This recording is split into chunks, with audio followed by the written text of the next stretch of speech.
உங்கள் வாழ்க்கையை எப்படி அமைச்சுக்கணும்னு நீங்கள் நினைக்கிறீங்களோ அதுக்கான வழி நீங்கள் கன்ஃபியூஸாக இருக்கிறீங்கன்னா கம்முன்னு இருங்க. அது வழி காட்டும். ஏதோ ஒன்று மூலமாக நம்மளுக்கு உணர்த்தும். நகை போட்டுட்டு வராது.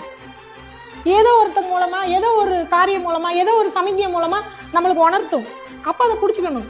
அதை புரிஞ்சுக்கிறதுக்கு கூட அறிவு இல்லாமல் இருந்தால் ரோட்டில் சாணியாக தான் இருக்கும். புரியுதுங்களா? அடுத்தடுத்துக்கு போகவே முடியாது. நான் இப்படியே தான் இருப்பேன்னா அதுவும் உன் விருப்பம் தான். நீ அப்படியே இருக்கலாம். நீ எப்போ மெச்சூரிட்டி வருதோ அது வரைக்கும் நீ மறுபடியும் பிறந்து மறுபடியும் பிரச்சனையிலேயே தான் சிக்கிட்டு இருப்ப. உனக்கு எப்போ இதை ஹேண்டில் பண்ணுற மெச்சூரிட்டி வருதோ அப்போ தான் அடுத்தடுத்த லெவல் போவேன். புரியுதுங்களா? அடிப்படாமல் ஒரு அருவாள் கூட வராது.